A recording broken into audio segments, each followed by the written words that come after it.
Bueno, mi nombre es Edwin Daniel Hernández García y bueno, comenzaré con mis resúmenes de los temas vistos, comenzando por la historia de la farmacología. Bueno, la historia de la farmacología comenzamos con la teoría moral, que habla de los griegos y romanos del año 460 a.C. hasta el siglo XIX. Hasta el siglo XIX. Esta teoría consiste en cuatro líquidos esenciales para mantener una salud cuando estos se encuentran en equilibrio. Está la sangre, la flema, la bilis amarilla y la bilis negra. A su vez, estos pueden ser modificados por la actividad física, la dieta y las sangrías. Una sangría es el proceso que se realiza cuando, para curar a una enfermedad, cortaban una parte del cuerpo de modo que sangrara y de esta manera, aliviar la enfermedad. Bueno, a su vez, la sangre la relacionaban con lo sociable, el aire y la primavera, la flema con lo calmado, el agua e el invierno, la bilis amarilla con las personas coléricas, el fuego, el verano, la bilis negra con las personas melancólicas, la tierra y el otoño. A su vez eran relacionados con mucho más cosas, tales como los horóscopos y entre otras cosas, pero lo más esencial es esto. De ahí pasamos a Mesopotamia, que data del año 2800 a.C., en donde la enfermedad era asociada con el castigo de los dioses. La única cura que había era la penitencia o la extirpación de la culpa. Este, También tenemos ahí mismo el Código de Hammurabi, el cual es esta tablita donde venían remedios y recetas para curar la enfermedad. Aquí podemos notar en esta imagen a Samash y a Hammurabi, que es esta persona. En esta imagen podemos notar mucho más cosas, como, como la vara. Esa vara significa, bueno, esa vara es el símbolo de poder y justicia. De igual manera podemos ver estos rayos, los cuales son el símbolo del dios solar. A su vez podemos ver los escabeles de escamas, los cuales eran el símbolo de la montaña. En ese código también nos menciona algunas, no, como yo había comentado, nos menciona reglas. Una de ellas es cuando el paciente moría, al médico se le cortaba una mano. Aquí se tiene el concepto de posesión de espíritus, pérdida de alma, y se realizaban para esos ritos de neutralización. Estos se realizaban con el fin de poder curar la enfermedad y aliviar las penas. De igual manera se considera que la enfermedad tiene un remedio en un objeto o planta con su forma o color o con su fuerza deseada. Bueno, posteriormente viene lo que es la medicina helénica, que es del año 460 al 370 a.C. Aquí notamos a esta persona que es Hipócrates. Hipócrates eh, se considera el padre de la medicina. De igual manera, Hipócrates rechaza las supersticiones y las leyendas que se tenían acerca de la enfermedad. Él mete algunos principios tal como es el principio de no lastimar. No se debía lastimar al paciente y se debía hacer lo posible para poder curarlo. Mm, También deja en las manos de la naturaleza la respuesta curativa. Se dice que el médico cura y la naturaleza sana. Clasifica las enfermedades en agudas, crónicas, endémicas y epidémicas. De igual manera, este, él fundó una escuela en la cual se daba la educación para posteriormente formar nuevos médicos. De igual manera está este símbolo, que es el símbolo médico, donde podemos notar este palo, el cual tiene un significado, que es la vara del poder. A su vez tenemos la serpiente. ¿Qué significa la serpiente? Pues la serpiente al mudar su piel se cura, se regenera. Entonces, esto significa algo como el poder de curar. Muchas veces lo confundimos con este símbolo, pero este símbolo es otra cosa. Ese símbolo es del comercio. Y bueno, a su vez tenemos al dios Apolo, quien era era fundador de la medicina y médico de los dioses. También tenemos a Quirón Centurión, el cual da origen a algunas palabras como cirugía y cirujano, que significa quien es hábil con las manos. Bueno, quien trabaja con las manos, sí es hábil, sí. Este tiene un conocimiento curativo de las plantas, el cual posteriormente se lo transmite a su alumno Esculapio, quien con la sangre de las medusas revive a los muertos, pero a enterarse de esto, Zeus lo manda a matar. Bueno, qué más tenemos acerca de esto? Bueno, pues tenemos que no solo Esculapio era reconocido en la mitología griega, sino en la mitología romana. De igual manera está la vara de Esculapio, esta era una vara con una serpiente embollada. Esta vara la ocupaba pues para curar. De igual manera, de igual manera, Esculapio tuvo una hija que se llamaba Higia, perdón. De ella proviene la palabra higiene. De ella proviene la palabra higiene. Ella era experta en el efecto benéfico de las plantas. De igual manera, su símbolo es este que podemos ver aquí, en donde se muestra una serpiente con una taza o un cáliz. Posteriormente pasamos a con los griegos. Ellos ya relacionaban la lógica, la causa y efecto de síntomas y enfermedades. Ya no consideran esto mágico. Ya no consideran esto mágico. De igual manera, rechazan todos los conocimientos anteriores.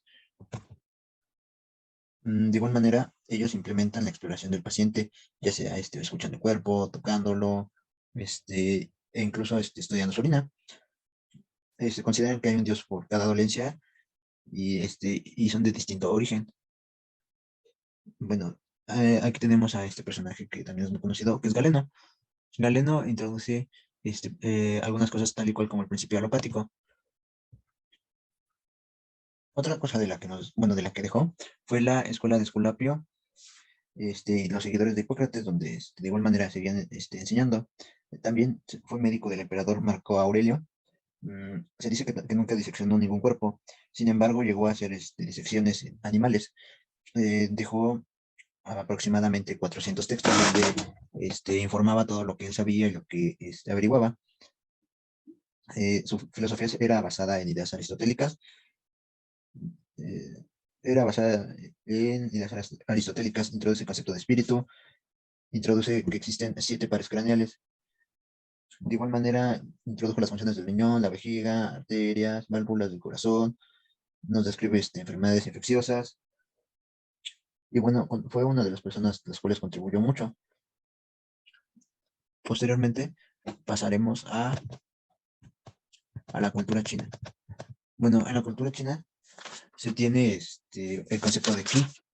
El ki está relacionado con la vitalidad, a su vez está relacionado con la disposición del ánimo y se considera una cualidad intangible de todo ser humano. Esta se mueve a través de un flujo de energía vital. Este flujo, que es el ki, se mueve por canales con puntos de conexión en el cuerpo. Se pueden modificar de algunas técnicas, tales como la acupuntura, el magnetismo, prácticas fisiológicas, ejercicios, la respiración, etcétera. Tenemos este símbolo que es yin, que es el famoso yin y el yang, el cual nos dice que los opuestos se complementan de tal manera que, pues, estando juntos generan un equilibrio. Y bueno, dentro de esto que es el yin y el yang, dentro de esta parte que es el yang, encontramos cosas como el día, el sol, lo masculino, la luz, el verano, lo caliente, entre otras cosas. Del lado del yin encontramos la noche, la luna, lo femenino, la oscuridad, el invierno, entre otras cosas.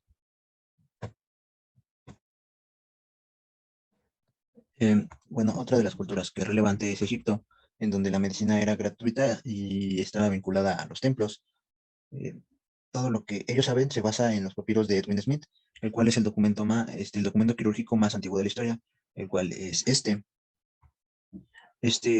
es aproximadamente del siglo XVI antes de Cristo. También tenemos el papiro de Evers, el cual es una recopilación de textos médicos en donde se van a clasificar las enfermedades por las causas, el traumatismo, el traumatismo y las dolencias. De igual manera, la enfermedad se le atribuye a los dioses. También tenemos al dios de la medicina, que se llama Imhotep. Bueno, Imhotep era considerado el dios de la medicina y este personaje fue divinizado hasta el año 3000 antes de Cristo. Realizaban ya en ese entonces operaciones de cataratas, trepanaciones, extirpación de tumores, entre otras cosas. Muchas curaciones las basaban ellos en contrastar a la posición o el enojo de los dioses. De igual manera tenemos que la higiene era muy estricta.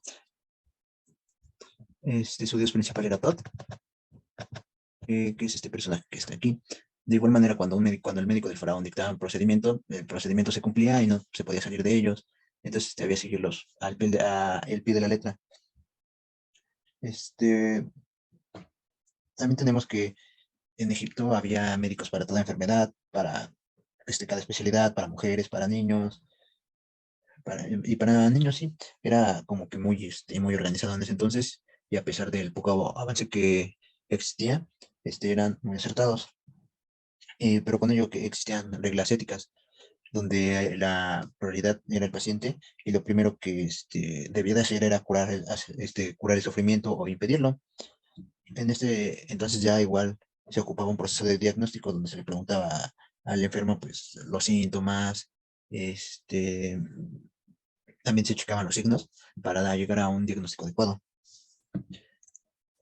Para este entonces ya ocupaban medicamentos, tenían una gran variedad, tanto de minerales, vegetales, productos, animales. La miel, ellos ocupaban la miel como antiséptico, la telaraña como desinfectante, este, por mencionar algunas. De igual manera se me olvidaba mencionar que en el papiro de Evers existían 1000 recetas para, para generar remedios para las enfermedades. También tenemos a la diosa Semej, quien tiene cabeza de león. Pues tiene cabeza de león y cuerpo de mujer.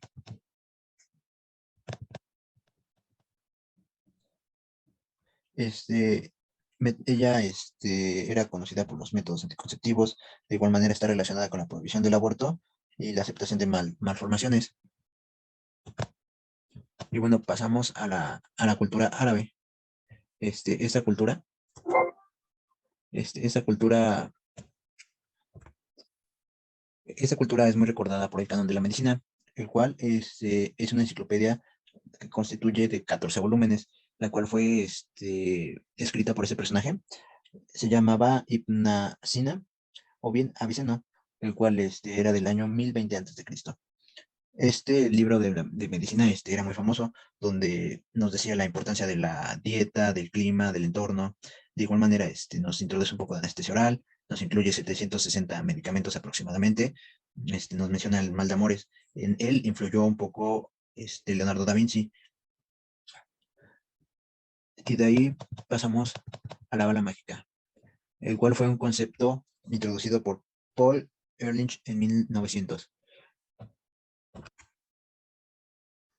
Bueno, el concepto de la bala mágica es un concepto empleado para referirse a agentes terapéuticos ideales que van a actuar en forma específica contra algún patógeno sin ocasionar daño a las células del cuerpo. Y bueno, tenemos el salvazán, el cual es un compuesto derivado del arsénico.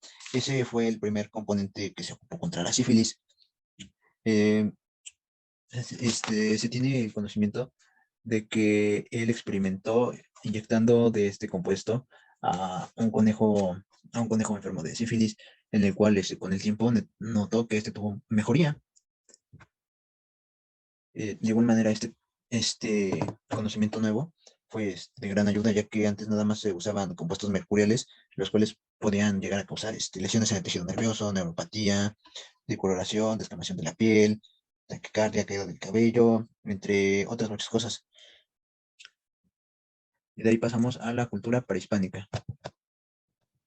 Bueno, aquí se tienen dioses completamente diferentes a los europeos. Tenemos al dios dual o Meteo, que es este que podemos ver aquí en la imagen. Era un dios andrógino, el cual esta palabra significa que posee de los dos sexos, tanto masculino como femenino. Y bueno, de ahí tenemos un libro de hierbas medicinales, el cual es llamado Códice de la Cruz Badiano. También se consideran 13 cielos en el universo. Es está plasmado en un libro de 13 capítulos. De igual manera, así se refiere al cuerpo de cabeza a los pies. Se aceptaban algunos principios de Galeno e Hipócrates. De igual manera, en la época prehispánica, la expectativa de vida era aproximadamente de 37 años en población de zona central. Había alta mortalidad infantil, casi de un tercio de los niños, mortalidad materna alta. Uno de cada 3 varones fallecía por trauma antes de los 40. Y bueno, la concepción del universo se tiene considerado que es ordenado y creado por los dioses, de igual manera que es un árbol inmenso, el cual posee 13 cielos, 13 regiones, y está el humano como centro de todo eso. Se considera que fue creado por Quetzalcóatl y Tezcatlipoca, que son estos dos. El cuerpo humano es visto como un microcosmos. Hay partes del cielo y el inframundo. El humano se tenía la creencia de que estaba hecho de maíz. También, al igual que en otras culturas, se creía que las enfermedades estaban causadas por los dioses, que no era algo que pasara así nada más. que todo tenía como un orden y una razón. Aún no se tiene el concepto de enfermedades biológicas. eh, Había los remedios, las medicinas, por medio de curas de hierbas y plantas medicinales, los cuales mencionan del jardín de Huaxtepec, el cual era un jardín donde era empleado principalmente para cultivar todo ese tipo de plantas medicinales. Posteriormente pasaremos a los tipos de acción farmacológica, los cuales comenzaremos hablando de la estimulación, el cual es un aumento de las funciones del organismo sistema. Esto se puede dar del ejemplo del café. El café va a estimular al sistema nervioso central para que esté más activo. De igual manera está la depresión, el cual va a ser una disminución de funciones del organismo o del sistema. En este caso posee el omeprazol como ejemplo, ya que cuando se administra, posteriormente va a afectar una depresión de la producción de ácido clorhídrico y esto nos va a ayudar a eliminar esa acidez que nos provoca. La irritación. Bueno, como irritación, se entiende que es la estimulación violenta que produce una reacción inflamatoria y exfoliación, que es la caída del tejido del organismo sistema. Aquí tenemos los queratolíticos, la acción irritable, y después de esto, ¿qué pasa? Se produce inflamación y caída de la capa córnea. Esto va a disminuir la hiperqueratinosis. Tenemos aquí el reemplazo. El reemplazo básicamente, como su nombre lo dice, es una sustitución. Esto puede ser que sustituya a una hormona o a un compuesto que falte en nuestro cuerpo. Un caso podría ser la insulina, el cual va a reemplazar la insulina una vez que se administra y va a cumplir la función que está faltante en el organismo.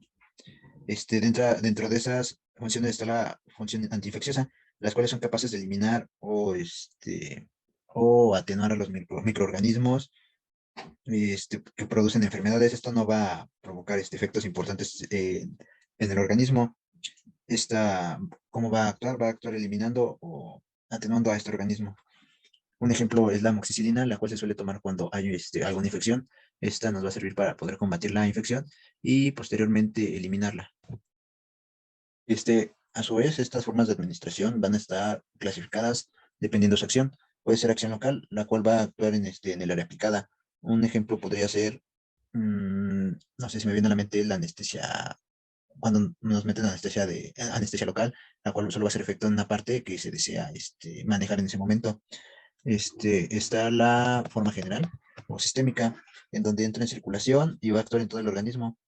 Podría ser un ejemplo un antibiótico sistémico o la amoxicilina. Esta es la acción remota que se va a administrar local y va a hacer efecto a nivel sistémico. Aquí tenemos, por ejemplo, la alergia a una picadura de abeja. Va a ser el piquete en una parte local, pero sin embargo, esa alergia va a estar a nivel sistémico. Y bueno, pasamos a la caducidad de los alimentos, de los medicamentos, perdón. ¿Qué tan importante tiene esto? Bueno, primero hay que considerar que los medicamentos pueden tener alteraciones, ya que muchas veces no son almacenados de manera correcta, no están guardados en un ambiente adecuado, o al momento de ser distribuidos, muchas veces no son manejados adecuadamente. Estas alteraciones pueden ser de origen físico, químico y biológico. Va a haber factores que van a alterar los medicamentos, tales como la temperatura. ¿Cómo puede alterar? Pues va a acelerar la degradación físico-química de los medicamentos, al igual que la fusión de, ay, se me fue la palabra, pero bueno, a su vez puede producir que la evaporación de sustancias. A su vez tenemos la humedad. La humedad puede provocar hidrolización, crecimiento bacteriano, como es el caso de hongos, y oxidación. Tenemos otro factor que es la luz. Puede producir reacciones de fotólisis y catalizar las reacciones de oxidación. ¿Qué más tenemos? Tenemos como envejecimiento del medicamento o inestabilidad. Cuando un medicamento, cuando un medicamento tiene cambios en cuestión de sus alteraciones, tanto puede ir de su empaque a, a interacciones biológicas o químicas, como ya se había mencionado. Y bueno, la única manera que se puede garantizar la fecha de caducidad es siempre y cuando haya las condiciones adecuadas, las condiciones que ya han sido mencionadas previamente. Mientras estas condiciones se cumplan, puede ser garantizado un poco más la fecha de caducidad. Y bueno, ¿qué pasa con con los medicamentos caducados? ¿Qué pasa cuando un medicamento caduca? Pues lo ideal es seguir las normas ecológicas que, que van desde el confinamiento, la incineración y posteriormente el desecho apropiado de ellas. Pero bueno, en México no suele ser así siempre.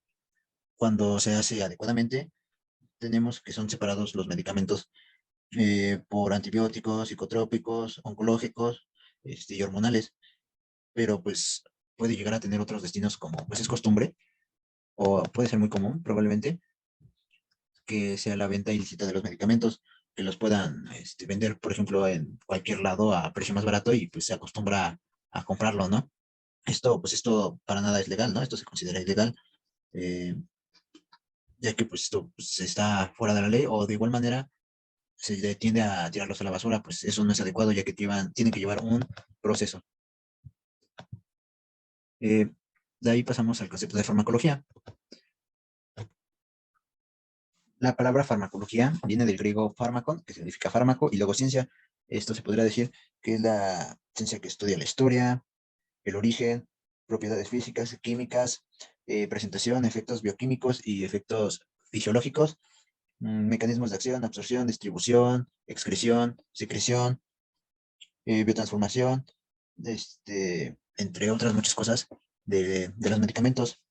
Para poder entender un poco mejor, de una manera mejor, hay que definir algunos conceptos tales como fármaco. ¿Qué es un fármaco?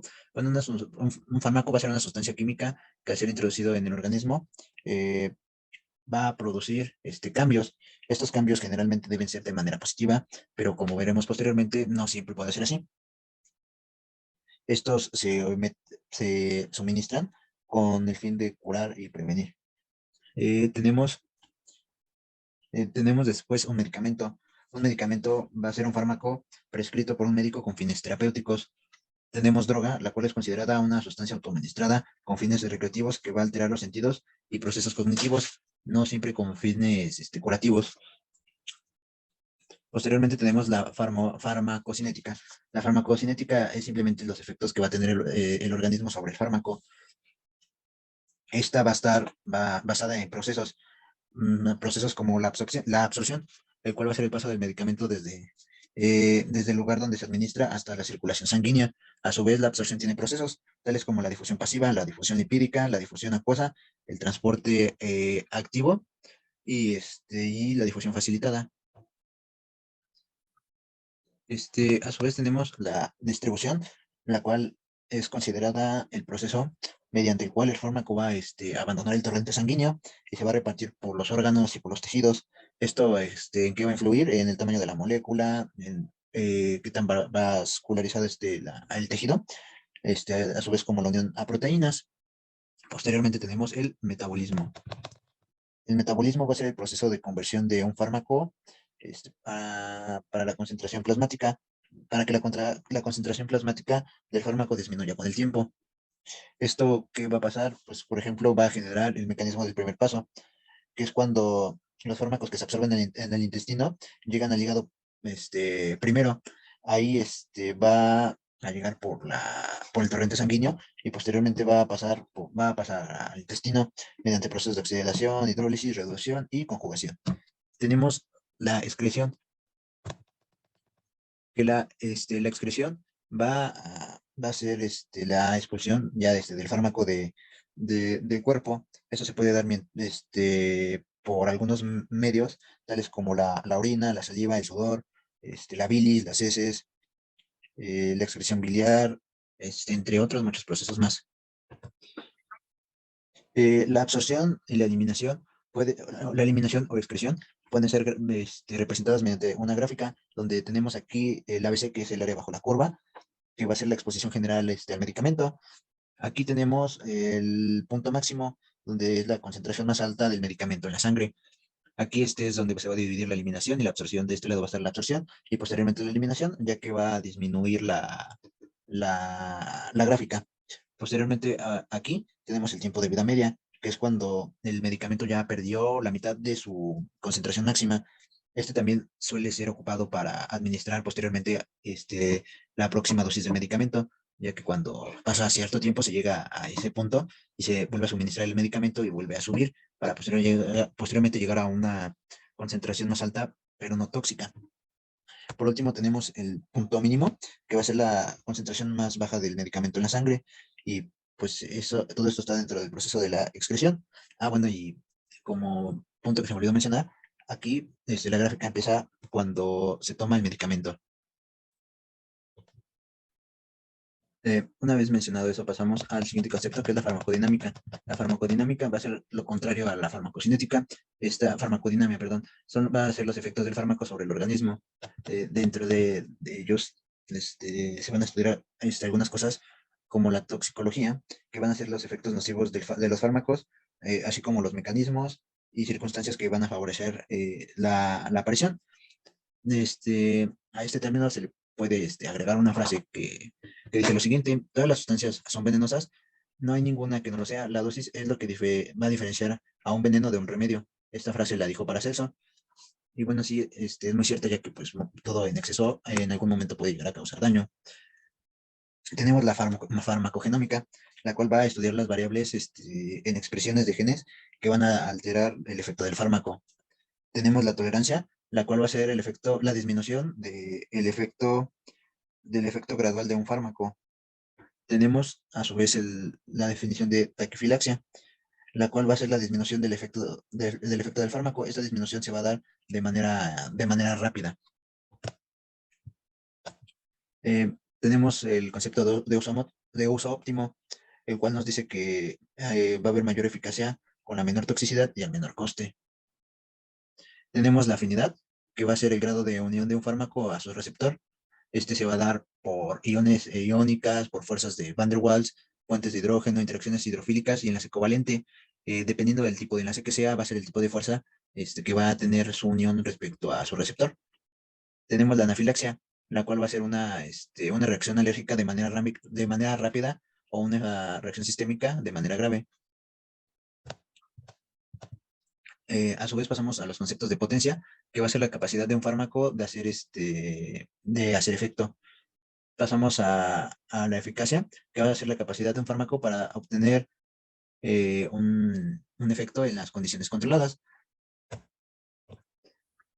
Eh, Estos valores son graficables. Por ejemplo, aquí tenemos el fármaco 1, el fármaco 2 y el fármaco 3. Aquí, ¿qué podemos analizar? Podemos analizar que el fármaco 1 va a ser más potente que el fármaco 2, pero ambos van a tener la misma eficacia. Y bueno, tenemos que el fármaco 3 va a tener menor potencia y menor eficacia que los otros dos fármacos. Eh, Tenemos el concepto de eficacia.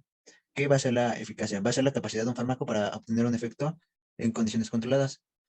Tenemos el concepto de efectividad, que va a ser la capacidad de un fármaco para obtener un efecto en condiciones habituales. La eficiencia, que va a ser la efectividad de conseguir el efecto al menor coste. Bueno, muchas veces cuesta diferenciar estos conceptos, que es la eficacia, la efectividad y la eficiencia.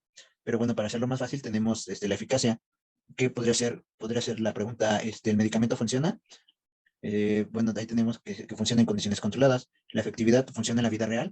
Va a funcionar, se puede observar que funciona en condiciones no controladas. La eficiencia, tenemos la pregunta de: ¿contribuye a obtener el máximo beneficio de los recursos disponibles? Ahí se hace un estudio de coste-efectividad observacional.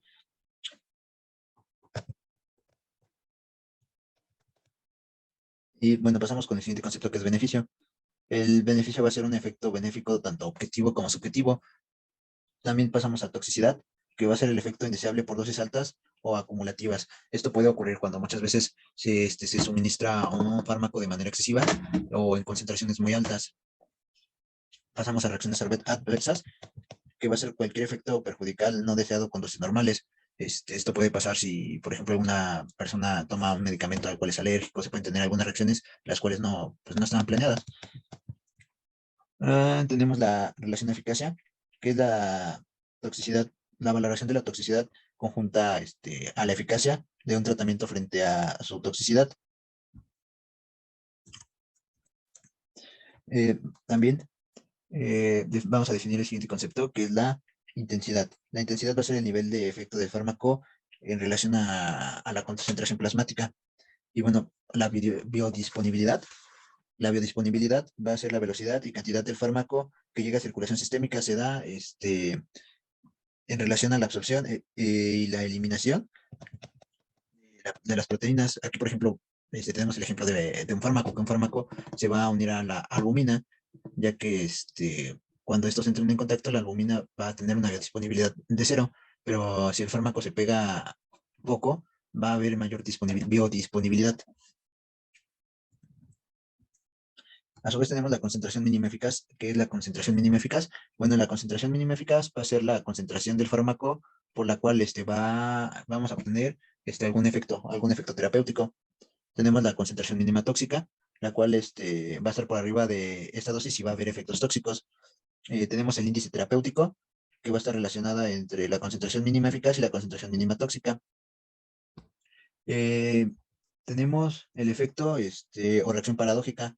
Va a ser la reacción contradictoria a la activación del fármaco. Es, por ejemplo, cuando te llegas a tomar algún medicamento para, por ejemplo, el dolor de cabeza, te lo tomas y pues te da dolor de cabeza. Eso es el efecto o reacción paradójica. Y bueno, el periodo de latencia, ¿qué hace el periodo de latencia? Va a ser el tiempo que se transcurre después de la administración de un fármaco hasta que hay concentración mínima eficaz. Y bueno, estos valores los podemos apreciar en una gráfica donde, donde tenemos la concentración mínima tóxica, que es la concentración mínima, que como se mencionaba, va a ser la concentración mínima para causar algún efecto tóxico. Tenemos la concentración mínima efectiva, la duración de efecto, que es va a ser el periodo que transcurre desde el momento en que el fármaco empezó a tener efecto, como lo podemos ver aquí, y va hasta acá, que es cuando se llega a la concentración mínima. Y bueno, aquí tenemos el periodo de latencia, que va desde la administración del fármaco hasta el comienzo del efecto. Ahora bien, pasamos a los medicamentos de patente. ¿Qué es un medicamento de patente? Bueno, va a ser un fármaco, el cual va a tener la licencia para ser vendido. Estos medicamentos van a tener una fase preclínica y a su vez una fase clínica, la cual va a tener 4 fases. En la fase 1 se hace el estudio en personas, aproximadamente en grupos de 15 a 30 pacientes. Posteriormente, la fase 2 se hace en menos de 2 pacientes. La fase 3 entre cientos y miles de pacientes. Se tiene la aprobación por las vías públicas. Y por último, en la fase 4, esta va a ser después de la aprobación. Esto es un periodo largo en el cual se realiza todo este proceso. Aproximadamente van a ser unos 10 años o más. Bueno, tenemos el medicamento bioequivalente o genérico. El medicamento bioequivalente o genérico va, una vez que la licencia del medicamento de patente ya pasó, pueden ellos tomar la fórmula y esta fórmula debe ser aproximadamente más o menos 20% de eficaz en comparación con la otra. Cuentan con el símbolo GI, que significa genérico intercambiable. Estos no van a tener este nombre comercial, solo van a tener el nombre del compuesto. Y bueno, por último tenemos el medicamento similar, que pues en de plano no hay ningún estudio. Es nada más tienen como la fórmula y hacen el medicamento. Puede salir bien o puede salir mal. El ejemplo que nos puso en clase es, por ejemplo, cuando tenemos la receta de las galletas de la abuelita, nosotros lo hacemos, puede que nos quede bien, puede que nos quede mal, puede que nos quede mejor o puede que no. Entonces es ¿cómo decirlo? Es imprescindible. Bueno, aquí en la gráfica tenemos el punto A, B, C. Aquí vamos a ver en la línea morada al medicamento de patente, al medicamento ibuprofeno de patente, y posteriormente el medicamento B, que es un ibuprofeno genérico. Estos dos medicamentos van a ser bioequivalentes, pero sin embargo podemos notar que en definitiva no va a ser lo mismo, no va a tener ni la misma potencia ni la misma eficacia. Pasamos a la afinidad. Existe la afinidad elevada, que va a ser cuando el inhibidor o fármaco se une mucho al sitio de unión, aunque la concentración sea baja. Y podemos ver la baja afinidad, que va a ser cuando el inhibidor se une poco a su sitio de unión, aunque la concentración sea alta. Aquí podemos ver el ejemplo de la afinidad alta, afinidad media y afinidad baja. A su vez tenemos el efecto de todo o nada, que va a ser prácticamente, o responde o no responde, sí o no. Un ejemplo podría ser cuando la neurona o pasa el estímulo o no pasa el estímulo, o alguna fibra muscular o reacciona o no reacciona. Tenemos el efecto gradual. El efecto gradual es cuando al ocuparse progresivamente la cantidad de receptores se reproduce una respuesta gradual. Esto va a depender igual por ejemplo, de la administración. Un ejemplo es la aspirina. Cuando se administra poco, tiene un efecto antiagregante. Si se administra un poco más, tiene un efecto antiinflamatorio. Y si se administra un poco más, tiene un efecto analgésico. El diclofenaco, en comparación, pues nada más tiene un efecto que es el efecto analgésico.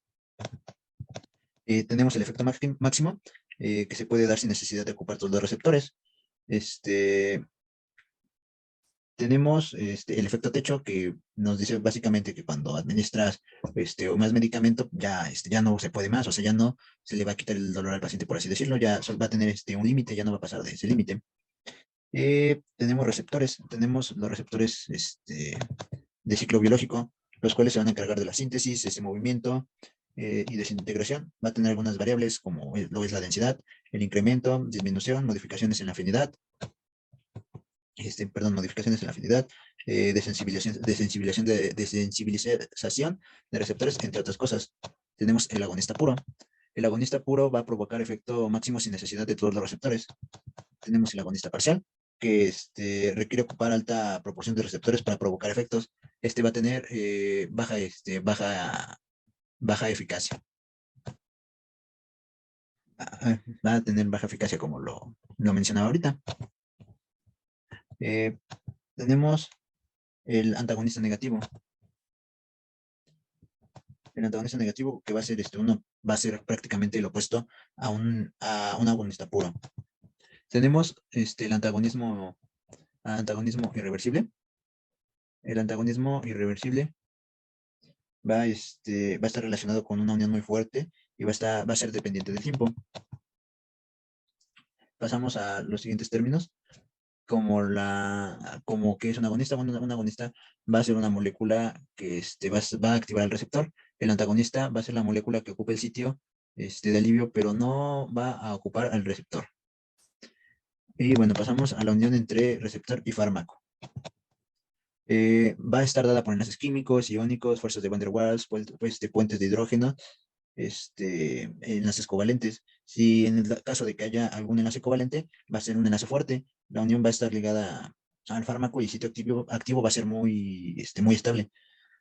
En estos esquemas podemos ver las inhibiciones. Aquí tenemos del sustrato, va a entrar normal, va a entrar solo y va a salir el producto. Pero ¿qué pasa cuando hay un inhibidor? Bueno, va a haber la inhibición competitiva, que va a estar nuestro sustrato y nuestro inhibidor, van a pelearse por a ver qué entra. Aquí hay una posibilidad de 50-50, a comparación de acá la oportunidad de 100. La inhibición no competitiva va a ser una competición no competitiva, como lo menciona su nombre, ya que tiene dos receptores, uno acá y uno acá, entonces cada quien va a tener su receptor. Podemos ver la gráfica de aquí, cómo es la inhibición, cómo es la gráfica con inhibidor y sin inhibidor. De igual manera acá podemos ver que es mejor cuando no hay un inhibidor. Y pasamos a la transducción de señales. ¿Qué va a ser la transducción de señales? Bueno, la transducción de señales va a hacer la transformación de un tipo de señal o energía en otra de distinta naturaleza. Una célula va a mandar una señal o estímulo a otra para esperar una respuesta. Aquí vamos a tener el emisor. En este caso va a mandar el mensaje ONS, que puede significar, bueno, él lo va, aquí está el receptor, va a ir al receptor y lo puede interpretar como ONS o una vez. Eso lo va a mandar a diferentes partes, entonces puede tener diversas interpretaciones. Tenemos mensajeros lipídicos, que van a ser los que atraviesan la membrana, mensajeros hidrofóbicos, que no van a atravesar la membrana y van a necesitar de algún receptor. Tenemos las señales endocrinas, las cuales van a circular por el torrente sanguíneo y van a ser de respuesta lenta y de larga duración. Es a distancia. Tenemos las señales parácrinas, la cual las células llenas van a mandar la transmisión por neurotransmisores y esto va a dar una respuesta total. Tenemos las señales autócrinas, las cuales se va a mandar a sí misma. va a afectar a ella, o sea, se va a mandar ya el mensaje. Podría ser el caso de cuando las células se mueren, cuando están programadas para morirse.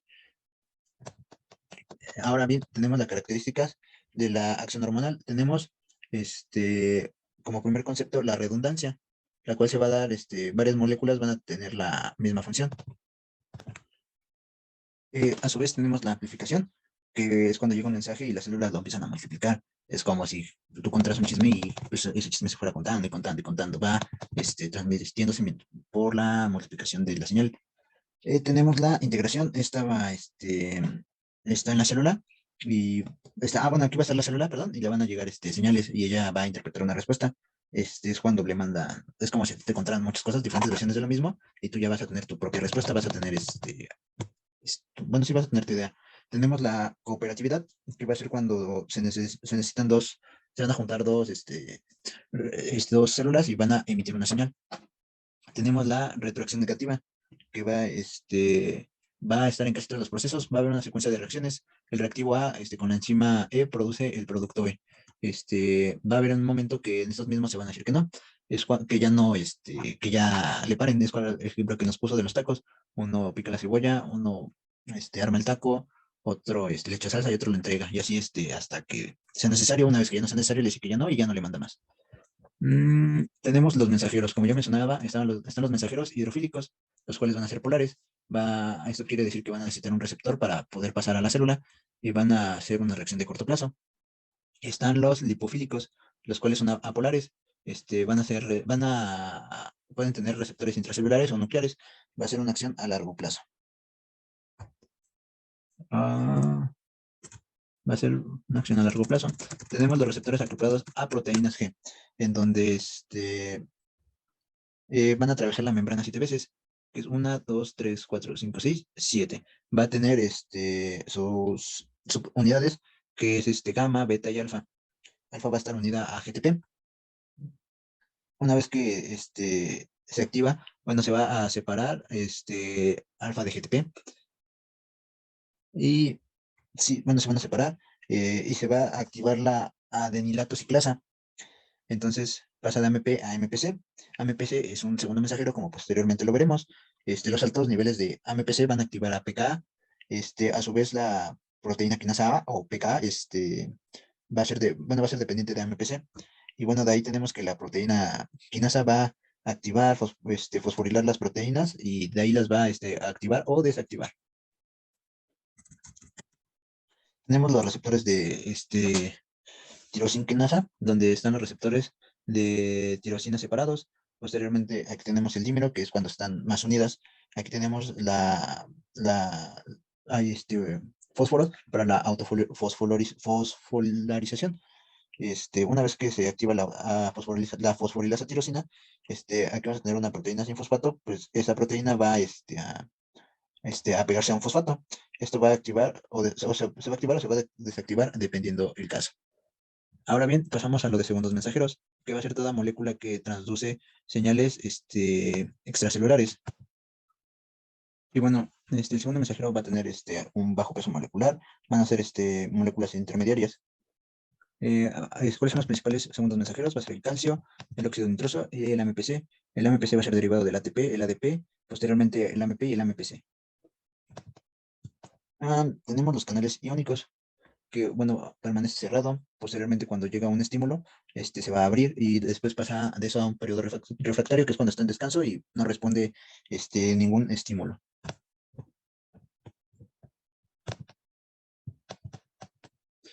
Bueno, posteriormente tenemos, se podría decir que los dos procesos donde están los receptores de proteína G va a entrar a través de un receptor de membrana. El PLC es la fosforolipasa C, que va a degradar los lípidos en la membrana, que son estos los lípidos de la membrana, y posteriormente estas moléculas se van a degradar en dos. Una molécula va a ser la DGA, que es el diacilglicerol. Ese va a activar a la proteína quinasa C para posteriormente fosforilar a las proteínas para obtener una respuesta celular. La otra parte, el IMP3, se va a pasar a inestrol 3-fosfato, bueno, es el inestrol 3-fosfato, perdón, para abrir los canales de calcio. Aquí tenemos la célula, el retículo endoplasmático y van a comenzar a salir, se van a unir a proteínas y va a haber una respuesta celular. Tenemos los receptores nucleares que van a ser mensajeros lipofílicos. Pueden atravesar la membrana celular, unirse con receptores y unirse al RNA. Esta acción va a tomar más tiempo y es permanente. Y bueno, pasamos al efecto placebo. Este va a ser parte importante de la eficacia que va a tener el fármaco sobre un paciente. Aquí hay trabajo psicológico. La idea es cambiar la percepción del paciente, decirle que es un medicamento muy bueno para que esta persona se lo crea y de igual manera se sienta más motivado y sienta que le funciona más. En México aproximadamente del 20 al 50% este efecto le funciona. Estos están presentes cotidianamente. Viene del latín, yo por favor, yo complaceré. Mm, el grupo placebo está en investigaciones, ya que es de gran importancia porque puede ayudar a que el medicamento funcione de mejor manera. Dentro de ello tenemos los colores de las pastillas. Tenemos el color cálido, y los colores cálidos, que es el rojo, el naranja y el amarillo. Esto estimula a los pacientes, y a los pacientes y va a ser útil en la depresión. Tenemos colores fríos, que da tranquilidad, alivio y sedación. Eh, va a tener igual su gráfica. Va a tener su gráfica. También tenemos el sabor, que puede ser el sabor amargo, mayor efecto que en otro, va a ser insípido. La forma entre más grande mejor, precio más costoso mejor. Y la vía de administración es mejor la vía oral. Va a ser muy usado en la genesia del dolor. Se cree que la modulación del dolor por endorfinas, serotonina, GABA y oxitocina. Y bueno, este es el ejemplo de un experimento donde se puede notar que con el efecto placebo se puede tener incluso el mismo efecto donde no lo hay. Tenemos lo que es la naloxona. Este va a ser un medicamento que va a inhibir las endorfinas y también va a inhibir el efecto placebo. Tenemos el efecto nocebo, el cual proviene del latín te hace daño o te perjudica. Puede considerarse lo contrario al efecto nocebo, al efecto placebo. Tenemos ahora sí la receta. ¿Qué es la receta? La receta es un documento legal para prescribir la medicación al paciente. Va a tener partes, la inscripción, suscripción e instrucción. El símbolo RX, bueno, es el ojo de Horus. Esto que da protección y cura el mal de ojo. Tiene su origen en Egipto. Y bueno, pasamos a los datos de la receta. Bueno, tiene una identificación, debe tener una identificación correcta, completa del paciente y tratante. Firma y tratante, el permiso del tratante. Fecha y lugar, identidad del fármaco genérico y patente, cantidad y forma de administración. Entre las opciones a recetar se debe elegir según la aproximación al diagnóstico síntoma, la mayor eficacia, mayor seguridad, fácil administración y menor costo. Este es un ejemplo de lo que yo puse de receta, donde tiene que venir el nombre del doctor, su nivel, donde estudió, su cédula profesional, la fecha, firma, nombre del paciente, edad, las instrucciones médicas, alguna dirección y algún teléfono donde se le pueda contactar al doctor. Y bueno, tenemos los tipos de receta. Está la receta extraordinaria que se puede poner junto a varios medicamentos. La receta especial, la cual va a administrarse, por ejemplo, psicotrópicos o medicamentos con código SA. Se puede dar mediante un código QR o un código de barras. Tenemos la clasificación de fármacos por grupo y receta. El grupo 1, que son receta de médico especial. Se registra en libros y se lleva un control. El grupo 2, de igual manera, solo con recetas se registran, tiene una vigencia de 30 días. Un ejemplo es el diazepam y el clonazepam. El grupo 3, que es igual con recetas, se puede resurtir la receta hasta 3 veces. Está un ejemplo está la cicloporina. El grupo 4, que se puede resurtir igual varias veces. El grupo 5 sin receta, pero se vende solamente en farmacias. El grupo 6 es de igual manera sin receta y se puede vender en otros establecimientos, ya sea alguna tienda o en otros lugares ajenos a una farmacia. Bueno, el término de fármaco hidrogo ya lo habíamos mencionado. El nifusionó, que es una planta más agua caliente sin que hierva. La decación es una planta más agua en ebullición. El té tenemos que es una infusión de la planta. Hay té blanco, té verde y té negro. Nos pasamos a las fuentes de información. Es el proceso de prescripción. Se basa en fuentes de información de mayor evidencia con tal de llegar a una enfermedad. se clasifican en primarias, que es datos originales. Secundarias van a ser datos de documentos, ensayos y todo eso que se organizan e interpretan. Terciarias van a ser información sobre las secundarias. Tenemos tenemos la clasificación de los FI, que es el modelo 6S. Tenemos la evidencia de organización por jerarquía, que se da primero por niveles. Por niveles tenemos el nivel 1, que son sistemas, donde van a estar el nivel 1, que son sistemas, donde van a estar algunas fuentes como Probation Medical, INRStar, etcétera. Los sumarios, que van a ser libros basados en evidencia, guías de práctica, etcétera. El 3 van a ser sinopsis de síntesis, van a ser resúmenes estructurados de evidencia de síntesis. Síntesis es el nivel 4. El 5, sinopsis de estudio, que van a ser resúmenes estructurados de evidencia de estudios. Los últimos estudios, artículos originales publicados en revistas. Un ejemplo es PubMed. Bueno, tenemos la revista de buena calidad, que va a ser revisada, tiene que ser revisada, va a ser varias veces citada. Al ser varias veces citada, podemos darnos cuenta que tiene el factor de impacto. Al tener este factor de impacto, va a tener cierta importancia. Aproximadamente el 1% de los artículos que son publicados son los que realmente sirven para la investigación. De ahí en fuera son ensayos de otros artículos y repetitivo. Tenemos la escala de categoría de la evidencia de la información. Esta está por 3 niveles, la A, la B y la C. La A se basa en datos derivados de ensayos. El otro igual se basa en datos derivados, pero este va a tener condiciones contradictorias. El C tiene datos derivados de la opinión, pero de expertos. Tenemos niveles de evidencia, que va del 1 al 5. Va de alta calidad, baja calidad, casos controlados, series de casos y opinión de expertos. La opinión de expertos puede ser de cualquier persona, va a estar basada en la experiencia. A su vez están los grados de recomendación: fuerte, moderada, débil, conflictiva, teórica y opinión de expertos. Tenemos la clase de recomendación de información, que va de recomendado, recomendado en la mayoría de casos, recomendado en algunos casos y no recomendado. Tenemos PICO, que es la forma recomendada para buscar información. De aquí sacamos paciente, el problema y la descripción. La I se va a referir al indicador o intervención, se refiere a qué se le hace al paciente o a la población. La C va a ser la comparación, es como la evaluación contra qué en relación a qué.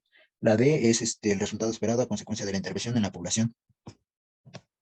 Y bueno, pasamos al metaanálisis. ¿Qué es el metaanálisis? Va a ser el conjunto de herramientas estadísticas para sintetizar datos de una colección de estudios. Miden si el tamaño del efecto o resultado esperado es consistente, de precisión y exactitud. Tenemos el término exactitud, precisión, veracidad y sesgo. La exactitud va a ser la cercanía al valor verdadero, precisión, cercanía de agrupación, veracidad, cercanía de la medida, sesgo, diferencia entre mediciones y valor de referencia. Aquí más adelante tengo la gráfica donde se puede apreciar. Aquí tenemos, aquí por ejemplo en esta imagen no hay exactitud ni precisión. A comparación de esta, que es la exactitud y la precisión, se pueden ver en las gráficas. De igual manera tenemos la gráfica de sesgo, que como ya se había mencionado es el espacio que hay entre el promedio del sistema de medición y el valor de referencia. Tenemos el análisis del metaanálisis. Bueno, aquí tenemos tenemos la medida, el intervalo de confianza. Y bueno, una vez que está aquí aquí va a haber intervención, aquí el efecto va a ser nulo y de este lado el efecto no sirve. Cuando los datos son a favor de la intervención, el intervalo va a ser medio. Cuando son a favor de la intervención, el intervalo más grande, va a haber menor evidencia. Tenemos el código ATC, que es la clasificación de medicamentos por números, va a estar organizada por grupos terapéuticos, son 5 niveles. Nivel 1, 2, 3, 5, que es N02, BE01. Va a designar al órgano o sistema en que actúan. Hay acción terapéutica y existe ese mecanismo. Y bueno, pasamos. Estas gráficas ya las pasamos. Al CT10, que va a ser la clasificación internacional de enfermedades. Va a ser la 10ª edición y van a ser es donde te clasifican las enfermedades, así como sus síntomas, por sus síntomas y otras circunstancias. Están los medicamentos LASA, que significa Look Alike, Sound Alike, que es un medicamento que se parece físicamente o suena parecido. Esto va a generar errores más comunes. En 10% va a generar errores, 4% muertes. Puede ver confusiones por similitudes de envase, nombre, el principio activo, etcétera. Por fonética, aquí tenemos, por ejemplo, el Pont-Stil y el Pontia, que son más o menos iguales. Por nombre comercial, la bioxina y la bioxilina. Una es amoxicilina y la otra es amoxicilina con ácido clavulánico. La similitud del nombre genérico, el baciclovir y valgaciclovir. Bueno, aquí como recomendaciones tenemos almacenar en diferentes lugares, escribir de manera clara, no abreviar, ocupar el punto, no ocupar punto cero, por ejemplo, porque se puede llegar a confundir con 10, o en este caso sí poner punto 050 en lugar de punto 5, porque se puede no ver el punto y pensar que son 5 miligramos. Y bueno, tenemos aquí los medicamentos plaza más frecuentes y sus porcentajes. Por último tenemos PLM, que es la editorial mexicana desde 1940. Es un diccionario donde hay información de farmacéuticas e información información de medicamentos, así como sus dosis, su administración y su forma. Y bueno, por último viene lo de mi artículo. Escogí uno que se llama Seguimiento del movimiento de la mano de inercia visual con robustez contra la oclusión, la interferencia y el contacto. Bueno, nos menciona en un principio que las tecnologías de vanguardia para el seguimiento del movimiento de las manos no siempre van a proporcionar un seguimiento preciso y sólido. ¿Esto a qué se debe? Pues las oclusiones, por ejemplo, las oclusiones graves pueden afectar el seguimiento con sensores de la visión. La interferencia electromagnética va a afectar el seguimiento con unidades de medición inercial. Y bueno, ¿de qué más trata? Bueno, nos menciona de un marco de seguimiento de esqueleto visual que va a proporcionar un seguimiento manual robusto y preciso en una variedad de escenarios del mundo real. Bueno, comenta que su marco BIST va a comprender un guante de sensor con múltiples IMO y marcadores visuales pasivos. De igual manera va a tener, me parece que una cámara montada en la cabeza. Esto va a funcionar mediante algoritmos de fusión visual inercial, que va a estar basado en el filtrado de estrechamente acoplado para estimular el movimiento de la mano y dedos. Va a ser esto parecido a un guante. Va a tener limitaciones anatómicas de la mano. Nos menciona que tiene buena precisión, va a tener seguimiento, va a tener un costo accesible y bueno, prácticamente es todo lo que nos menciona. Nos menciona nada más por último que tiene un potencial de enriquecer no solo las aplicaciones de interacción humano-robot, sino enriquecer a las personas que realmente lo necesitan y va a mejorar su experiencia. Y bueno, sería todo lo del artículo prácticamente.